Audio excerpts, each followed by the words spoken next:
right. Well, thank you for the very kind words. I'd like to bring you with me every place and have you always introduce me, so it's very, very generous.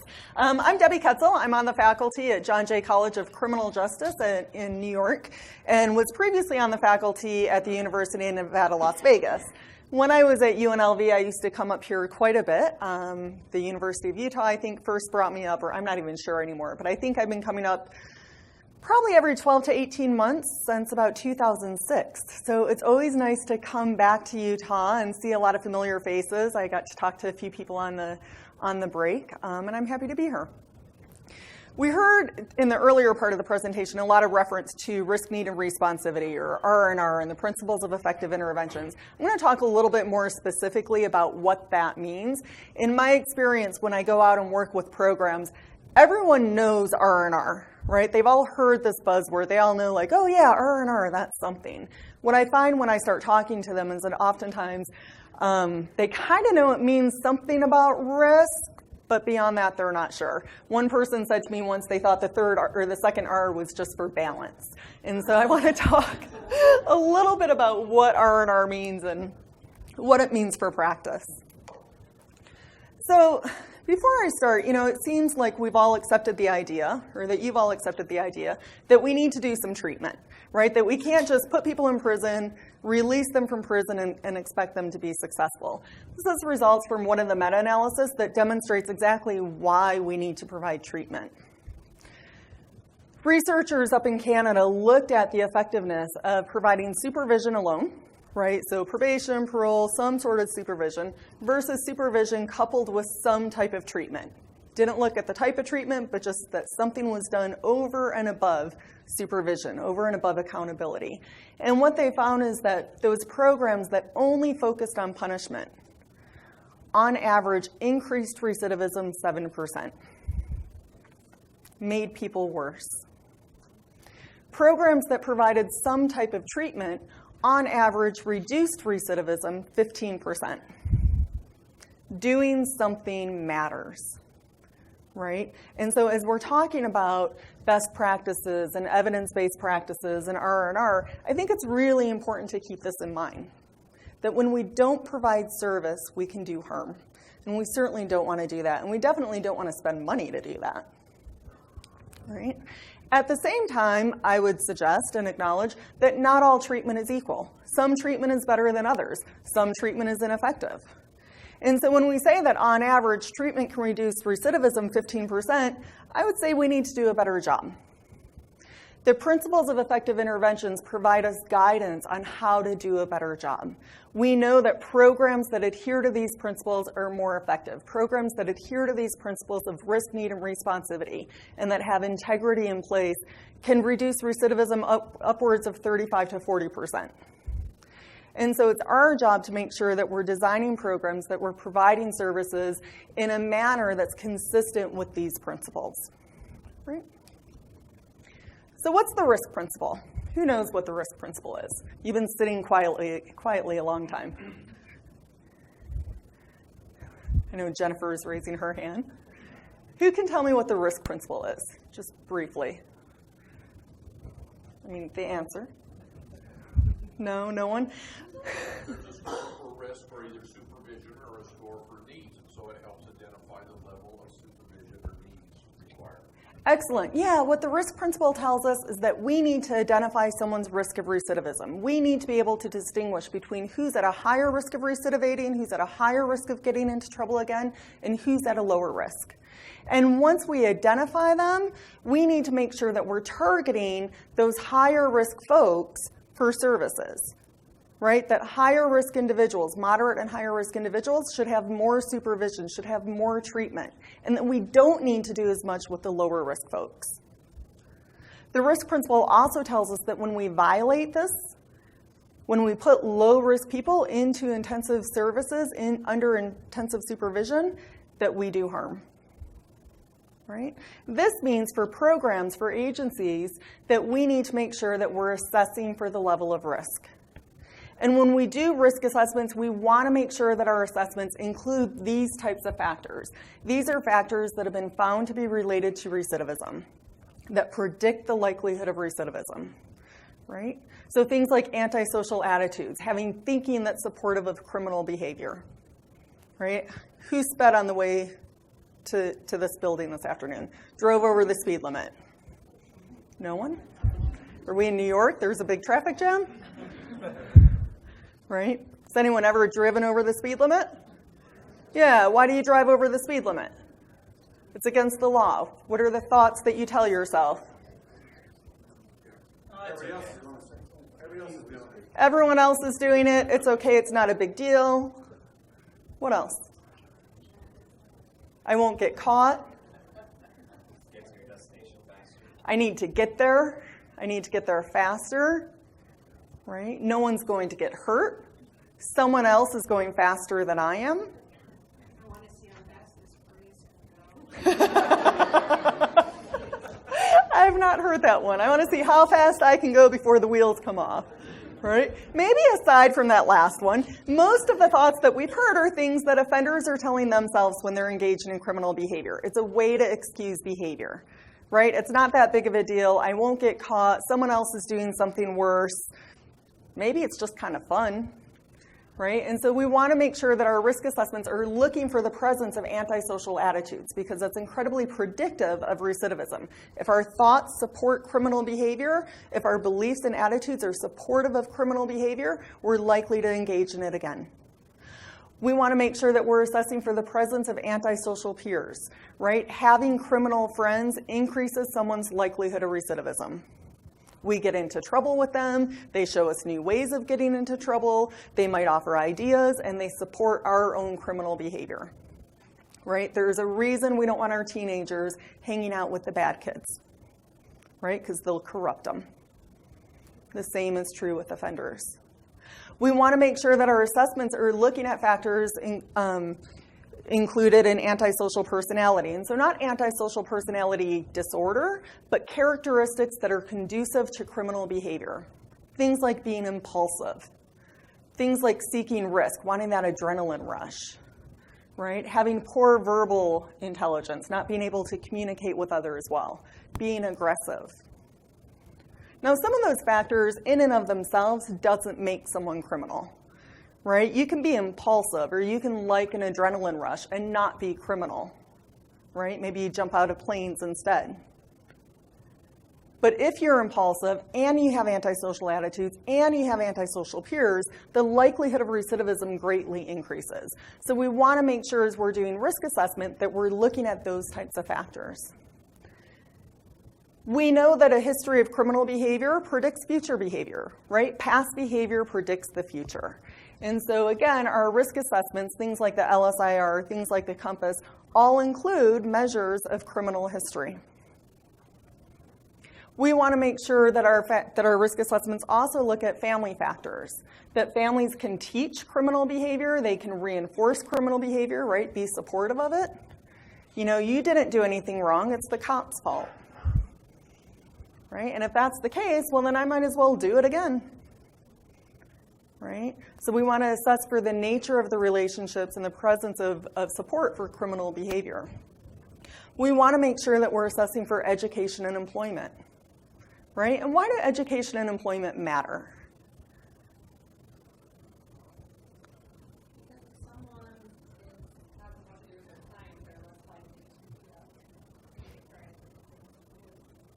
Great. When we keep people busy in structured activities and structured pro-social activities, right? What's that? Self-worth. There's that self-worth. You feel good, right? You do a hard day's work, you feel good about it. You get a paycheck, and maybe it's not as big as we would want, but you feel good about it. There's reinforcement for engaging in that type of behavior. Yeah? I think we've seen a lot of employers are willing to give ex-offenders a chance if they show that they've got certifications or that they did Great. Did a little bit of work at the technical or the community college. Great. So going to school, going on for vocational training, participating in some of these programs, you might feel good about being successful in that. You get a certificate. That certificate helps you get a job, right? All of which, again, can increase our self-worth. It also, again, occupies our time with positive behaviors. If I'm busy working, I'm not at home playing video games getting stoned. right? And we want people to be busy working, and we want people to be around other pro-social people. So we know that education and employment matter. And then finally, we want to make sure that we're assessing for substance abuse, right? There's a very clear relationship between substance abuse and criminal behavior. People, shockingly, don't make such great decisions when they're under the influence, right? Who knew, right? If you're buying drugs, you're probably not buying them from the really pro-social lady down the street, right? You're engaging with other criminals. When you're buying drugs, those activities tend to be dangerous, right? There's the potential for danger. I live in New York, so I've heard that you can actually like call up and have marijuana delivered to your door. I don't think that's normal, right? It's not typically a pizza delivery type of event, right? It's typically putting yourself in danger. So when we think about our programs and how we're doing things, we want to make sure that we're using standardized, validated assessments, assessments that actually accurately predict the risk of recidivism. And one of the things that we also want to make sure is that they're including these types of risk factors. Because if we use an assessment using these risk factors and it gives us a level of risk, then we can make good decisions on placement. We can identify with confidence who we should provide more services to, more supervision to. And as I said, the risk principle warns that if we violate this idea of matching, we can do harm. I know some of you have seen, or probably have seen, results from the Ohio halfway house study that was done quite some years ago now, well, early 2000s. And in that study, we were primarily interested in looking at the effectiveness of halfway houses, whether or not they reduced recidivism relative to people leaving prison and going straight into the community, back onto parole. We followed about 15,000 offenders for a period of 2 years, and we used reincarceration as our measure of outcome, or our measure of recidivism. And we looked overall, but we became really interested in looking to see how the effectiveness of halfway houses varied by risk level. And so we developed a measure of risk, and we divided our sample into these different groups. And what we found is that for low-risk offenders, people that have a low likelihood of reoffending, the halfway houses increased recidivism 4%. People that went to halfway houses were more likely to recidivate than those that went straight back to the community. For moderate risk offenders, only 1% increase, right? But 1% still not really the direction we want to go. But when we looked at moderate risk offenders, we now saw that halfway houses had the effect we were looking for. On average, they reduced recidivism 3%, right? A much better outcome. And when we look at high-risk offenders, we see that our halfway houses reduced recidivism 8%, right? We want to make sure that we're reserving our more intensive services for our higher risk offenders. When we violate that, we increase recidivism. We make things worse. So for programs, we really want to think about how we're making decisions in terms of supervision, in terms of service, and making sure that we're not just conducting risk assessments, that we're not just completing it because we have to, but we're actually using it, right? I visit a lot of programs. A lot of programs are very good at doing risk assessment. Relatively few programs are good at using risk assessment. So you want to think about the implications of that. Once we've identified who we need to target, who's higher risk for recidivism, we want to think about what we're going to target. What are the factors that we need to change? How do we change that likelihood of recidivism? And the needs principle tells us that we need to target criminogenic needs, or dynamic risk factors, factors that predict recidivism and can be changed. That when we do that, we reduce the likelihood of recidivism. We also know that those interventions need to be specific, right? We can't just throw a bunch of people into a group where they're going to sit around and talk about their problems and hope that that's going to change a specific behavior. It doesn't work that way. What this means then is that when we look at programs, when we think about the types of services that we're providing, we should see groups that focus on criminogenic needs, on dynamic risk factors. So programs and groups that are focusing on things like family communication and family support. Groups that are focusing on reducing substance abuse, improving decision making, teaching problem-solving skills, right? Teaching people how to find and maintain pro-social peers, changing our friend network, improving self-control, increasing anger management. We do a pretty good job of providing services that target substance abuse, right? See a lot of anger management stuff out there. We don't do such a good job with many of these other factors. And so we really want to, again, think about how we use our risk assessments and how we use them maybe a little bit differently. That instead of just completing it, now looking to see what are those higher need areas? Where are the areas that people have problems in developing interventions around those. And if your community, if your jurisdiction doesn't have interventions targeting something like self-control or problem solving, then we want to use our assessments, our data, as the basis for saying, hey, we need to do a better job. We need to get this type of intervention in place. We need resources to target these types of factors. We also know at the individual level, probation officers, parole officers, case managers can start changing how they interact with clients, with offenders, right? When someone comes in for an office visit or you go out for a home visit, rather than just doing kind of a compliance check, starting to focus on and targeting some of these factors. So if someone's really struggling with their peer network, all of their friends are criminal, they don't know how to make non-criminal friends, they don't know how to interact with people appropriately, let's start using those contacts to work on the skills necessary to be able to do that. Right? So again, using the results of the assessment to more clearly focus on factors that predict recidivism. What we should not be focusing on are non-criminogenic needs. And some of these are important, and I'll talk about that. I don't want to be dismissive of all of them, right? But it's important that we recognize that focusing on non-criminogenic needs, things like self-esteem, things like discipline, things like artistic ability, will not reduce recidivism. It might, yes? Something like artistic ability, like in art class, whatever, would that also be part of recreation and leisure? So when we're talking, yes and no.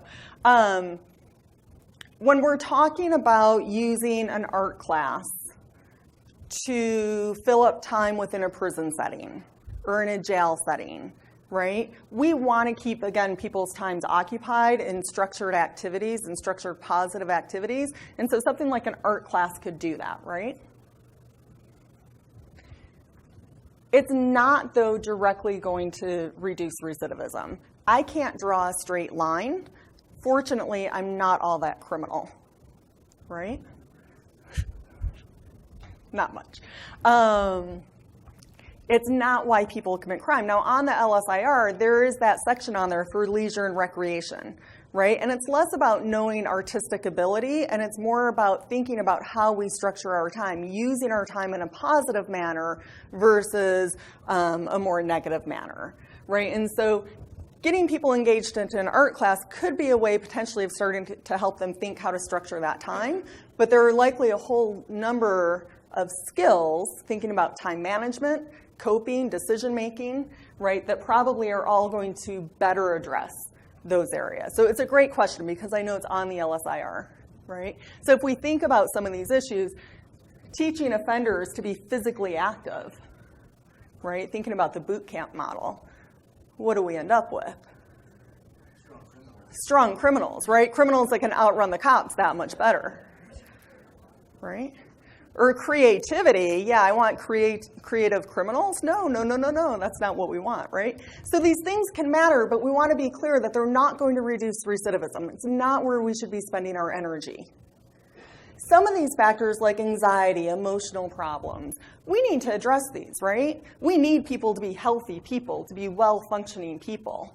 And so I, again, don't want to outright dismiss these ideas, but to be clear that when you're doing case planning, when you're looking at the types of groups that you're offering, when you're thinking about how people should be spending their time, that we want to focus on the criminogenic needs when we're thinking about reducing recidivism and not the non-criminogenic needs. Yeah?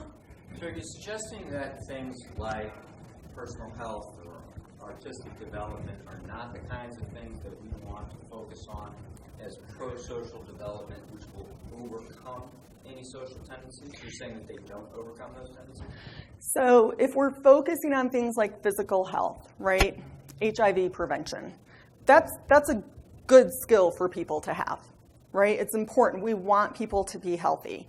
If that's all we focus on, we should not expect to reduce recidivism. We're talking about weight loss, which goes with self-esteem and stress, anxiety, and some art class, and they're going to meet healthier peers and develop a more socially acceptable lifestyle. That doesn't work, is that what you're saying? That's what I'm saying. Okay. Yeah. Yeah, I'll spin it a little bit, but no. At the end of the day, it doesn't. If we think about the risk factors, right, if we go back to what those risk factors are, it's how we think, it's who we associate with, it's our personality characteristics, it's our past history, right? Those are the factors that most strongly predict recidivism. Other factors like substance abuse, family, education, and employment also have an effect, but it's those top four that really have a strong prediction, right?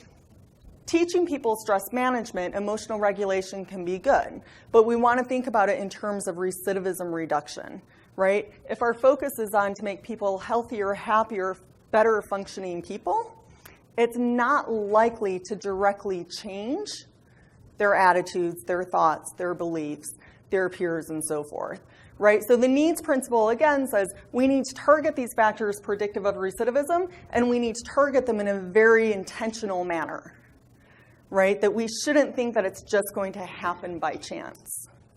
Now, having said that, of course we want people to be healthy, right? We want people to have stable housing. We want people to have stable mental health. And so I don't want to say that we ignore those, but recognize that it's a different purpose. It's a different outcome that should be expected. What the research tells us is that we want to make sure that we're emphasizing criminogenic needs over non-criminogenic needs.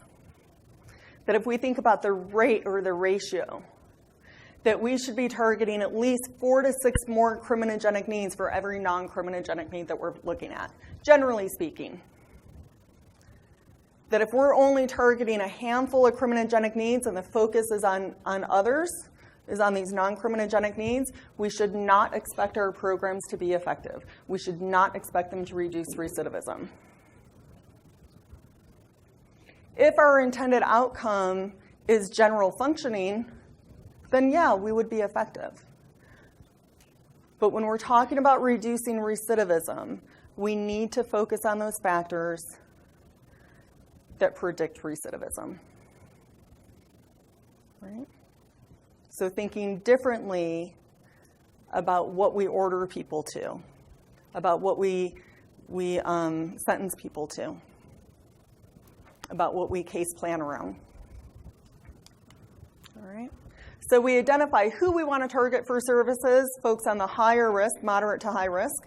We want to make sure that we're targeting criminogenic needs, those factors predictive of recidivism. And then we want to think about how we target these factors. What is the approach for doing so? And here we talk about this concept of responsivity, that second R that people never really quite know what we're talking about. Responsivity is essentially acknowledging the fact that there are differences in how people respond to treatment, and that there are sometimes barriers to being successful in treatment, and that it's our job to reduce those barriers, to remove those barriers, to increase the likelihood that people are successful in the treatment that we're providing. Because we know that successful completion of treatment relates to successful outcomes. Right? When we think about responsivity, we can think about it both in general terms and specific terms. General responsivity is often or sometimes talked about as the treatment principle. And what general responsivity tells us is that we need to use behaviorally based approaches to changing behavior. Right? So when we hear CBT, cognitive behavioral interventions, that's part of general responsivity. Right? So again, I go out to programs and I ask, what approach do you use? And they all say, oh, CBT, behavior therapy. And I say, okay, what does that mean to you? And they're like, I don't know, right? And they give me something about thoughts and behaviors and something like that. I'm like, not good enough. So when I go out and look at programs, I'm less worried about how they define it and looking more at what they're doing. Behavioral programs are focused on the here and now. Right? They're not focusing on what happened 20 years ago, not focusing on what happened when you were a young child, but here and now. What are the risk factors present in your life today? Understanding the past helps us to understand the present, but we can't change it. Right? Behavioral programs are very action-oriented. Rather than sitting around talking about how you're going to handle conflict next time it happens, you actually get up and you practice skills. Facilitators are modeling skills. Probation officers are modeling skills, demonstrating ways to respond to behaviors. And then offenders are actually practicing. Right? If you think about learning to ride a bicycle, you can't really learn to ride a bike just by talking about it. You have to do it. Right? And then you do it again and again and again, and you eventually become proficient. Same thing with behavior change. Right? Behavioral programs also use reinforcers and punishers to promote compliance, to promote participation, to reinforce change, and to extinguish antisocial behaviors. We're really good at punishing. We're not so good at reinforcement. People repeat behaviors for which they've been reinforced, right? It's why drug users use drugs. It feels good,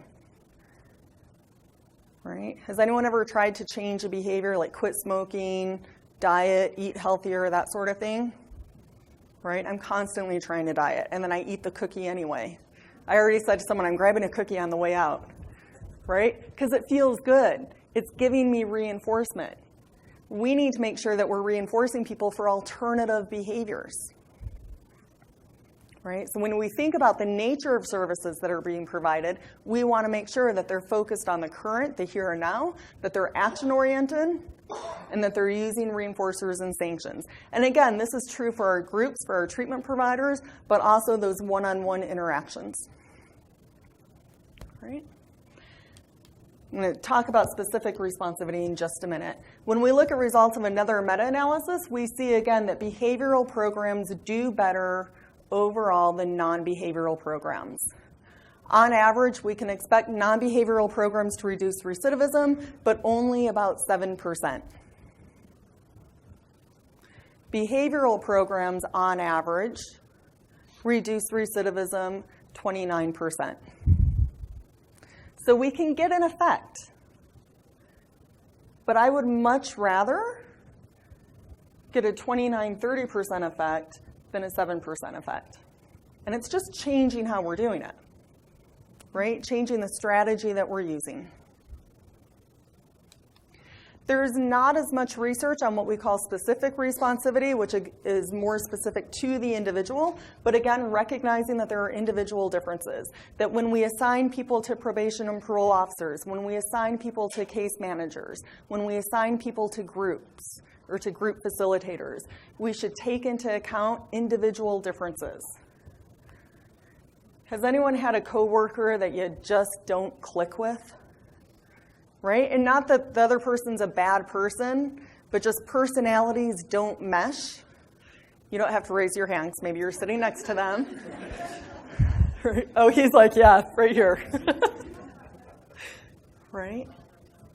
Sometimes personalities don't click. The same is true with offenders and those of us working with them. So let's be cognizant of that. And let's try and address that. Right? We know it's not a good idea to put men and women into the same treatment group. And yet we do it all the time because of resource issues. Groups are less effective, especially for women, when they're co-ed. Because the women tend to sit back, kind of take care of the men get this whole machismo thing going, right? It takes the focus away from change, right? We know that if we're working with juveniles, we don't want to put 12-year-olds into a group with 18-year-olds. And for those of you that have children, do you want your 12-year-old hanging out with 18-year-olds? No, right? I definitely was not allowed to, right? So we want to start thinking about personality characteristics, about demographics, about cognitive ability, and making sure that we're placing people into settings, that we're placing people with facilitators, with staff that they can be successful with, that we take away those excuses for failure. We also know that there are external factors that matter, right? Again, the counselor, the setting, there are different challenges in the institutions versus the community. The nature of the support network, right? How many of you are working with people where they've burnt those bridges? There are no family members available, right? And the idea of bringing family in is kind of laughable. So let's build support networks for them. Different challenges, but we know that support is critical for success. Transportation is an issue, right? I live in New York. I was at a program last week, and they said, yeah, we have to be really careful about where we refer people because sometimes it can be a 2-hour bus ride to get to the group that you need, right? I'm doing okay in life, and I can't afford to have a car in New York. So someone who's been in a lot of trouble over the years definitely doesn't have a car. You're dependent on public transportation. And if you're going to spend 2 hours on a bus one way to go to a group that you're not all that motivated to go to, I don't know, I'd probably skip it, especially if I have to go through rival gang territory on the way, right? We want to start thinking about these issues. What are the barriers to someone being successful? And let's remove those as best as we can. Because if we can get people to treatment, if we can get them through treatment, whether it's through sessions with you, contacts with you, treatment providers, and so forth, if we can get them successful with us, they're more likely to be successful when they're done. And that's our goal, right? Not just to have them be compliant when they're under supervision, but after supervision. Does all this matter? Of course. Right? I would not be here talking about this if it didn't. Another meta-analysis looked at the effectiveness of programs depending on how many of these principles or whether or not they follow these principles. Programs that provide treatment versus not do a better job, right? Treatment, an average effect of about 8%. Punishment alone here had about a 1% reduction in recidivism. So here at least we didn't make things worse, but didn't really do a good job. When we follow the risk principle, when we match the level of service to the level of risk, on average, we reduce recidivism about 18-19%. When we violate it, in this study, again, an increase in recidivism of about 4%. This finding has been replicated time and time again. When we target criminogenic needs, we can reduce recidivism on average about 26%. When our focus is on non-criminogenic needs, we can reduce recidivism, but expect about a 4% reduction in recidivism. I want the 29%. Responsivity is often measured as using a behavioral approach. And when we do that, when we put people into programs that use a behavioral approach, we see reductions in recidivism upwards of about 26%. Versus about 8 or 9% for other approaches. When we do all of these together, when we target the higher risk individuals, when we target criminogenic needs, and when we use a behavioral approach, on average, we can reduce recidivism about 35-36%. That's a huge reduction in recidivism. We're not going to eliminate it. I'm not going to tell you that we are. No program is going to be 100% effective. But if we can reduce recidivism 35, 36, 40%, we're doing some really good work. thinking about how we use our assessments and how we use them to drive decision making and the nature of the services that we're providing can get us here.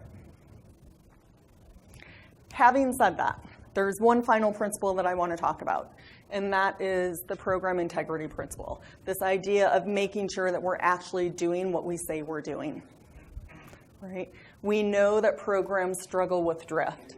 We get a program in place, it's well designed, it's in line with the research, it's doing everything that it's supposed to be doing. And then a couple of years later, we go back and we look at that program, and it's not doing anything it's supposed to be doing. Right? Those programs aren't as effective because they've fallen away from the original model, and Beth addressed this in her talk. We want to make sure that programs have mechanisms in place to ensure that program integrity remains high. Right? There's a lot of research emerging around this issue. And so making sure that we have strong leadership, that our staff are well trained, that we don't just throw people into the mix, which we often do. Right? That there's oversight in place, that we actually know what our staff are doing, that there's evaluation in place, as Beth mentioned earlier, that there's QA in place, that there's discussion across staff, across units, across agencies. We need to monitor what we're doing to ensure that we keep doing what we set out to do.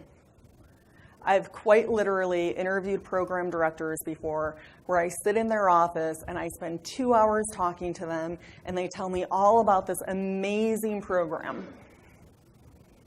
Right? And I'm thinking like, wow, this is it. Like they get it. And then I go out on the floor and I start talking to staff and I start observing groups and I start talking to participants and I realize that that program director has absolutely no idea what his or her program is doing. Right? They've never stepped beyond that door. A well-designed program on paper is worthless unless it's being implemented as designed. When we look at the data, we find this to be true. There are different ways of measuring program integrity. The CPC is one way. It's a way that we can go out and look at whether or not programs are designed in accordance with the literature and actually are delivered in a way that is consistent with the literature. And when we look at programs that score about 0 to 19% on measures of program integrity, so very low levels, we see that they're increasing recidivism. Programs that score 40%, not a really high benchmark, right? 40% and above, we start seeing reductions in recidivism, right? Programs need to make sure that they're monitoring themselves, that they're adhering to the literature, and when they do those things, they can get reductions well over 16%. Right? I'm going to skip the last couple of slides. Yeah, so I want to give you some time for questions. So here's what we know. We can change behavior. We absolutely can change behavior. It's not easy, but we can do it. And we increase our likelihood of success by making sure that we're following the principles of effective interventions, by making sure that we're targeting those higher risk folks, by making sure that we're targeting criminogenic needs, again, those factors related to recidivism, and by making sure that we remove the barriers to success. If we set up a program to do those three things, and then we have mechanisms in place to monitor fidelity, we'll change behavior. On that note, any questions?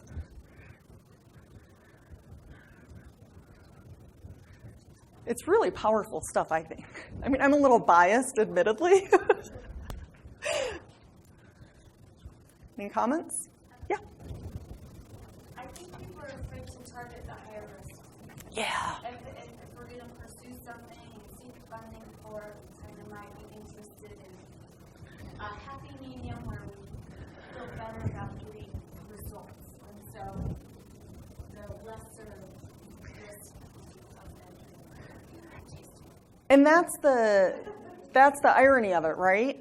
Because politically, it's safer to target lower risk individuals. And especially if we're talking about releasing people from jail and prison, right? I was meeting with some parole agents or a member of a parole board, and he said, look, I can let 20 people out, but the one that I let out that gets into trouble, that's the one that's going to be in the paper. So there is a political risk to it, right? But the reality is, as we saw earlier, they're coming home, right? They're coming home. They're all coming back into the community.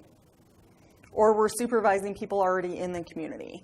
The individuals that are more likely to get into trouble, and I think you can spin it this way, right? Let's provide more services around those individuals that are more likely to get into trouble, because then we have a better idea of what they're doing. In terms of we get better results with lower risk, the reality is we don't. At best, we don't make any difference. At worst, we increase recidivism. So we actually do the opposite of what the public would think, right? And I think it's common nature. Like, you see someone that seems like they're doing really well and they've just made a mistake, and of course we want to help them to be successful. But the reality is, if they're doing really well, if they're low risk, we don't need to do much with them, right? So it's changing that mindset, and I think how we talk about it, that when we really think about getting better results, we get better results with the higher risk. And when I say higher risk, I'm talking moderate and above, right? I'm not talking just that extreme case, right? Yeah. They're very closely related, right? And responsivity actually falls in there at times as well. But yes, they're somewhat opposite coins at times. Risk factors are not opposite, same side of the coin at times. Risk factors are the things that predict recidivism. Dynamic risk factors are those things that predict recidivism and that we can change, right? So we've got risk in general. So we have static risk, things that can't change. Criminal history, we can't change. A history of substance abuse, we can't change. Current substance abuse, we can change, right? And so that would be dynamic, right? So when we think about risk, we have static, not changeable, dynamic, changeable. Our criminogenic needs are our dynamic risk factors. So yes, that was a long-winded way. I'm definitely an academic, right? That was a very long-winded way of saying yes, they are. Aside from the static, the caution there is that sometimes we see people wanting to start focusing on what we call these static risk factors, right? Things that are historical, and we can't change that. Yeah, I think we have time for one more question. Or if I might. Yeah. Is there a silver bullet risk assessment out there that works for this information? Because we have LSIs that come in different variations. We have grants, we have TCUs.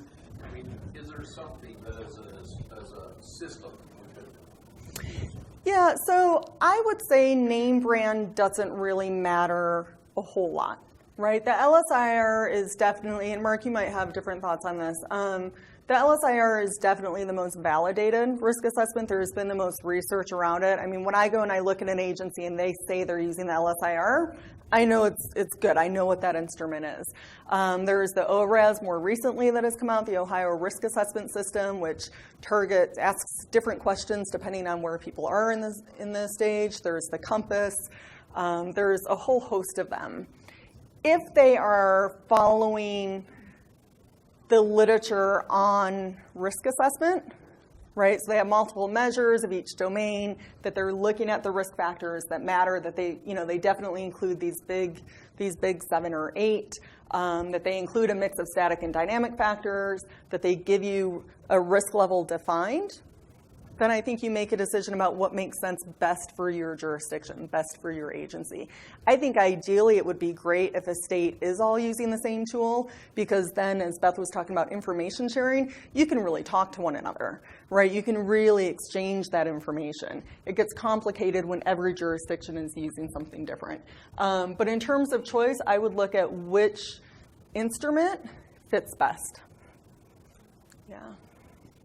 All right, I think that's it on my time. Yes. So thank you very much. I'm going to actually have to jet to the airport. I'm on a 5 o'clock flight back to New York. But thank you very much for your time. If you have any questions, I think my contact information is in there. Feel free to get in touch. Happy to chat. So.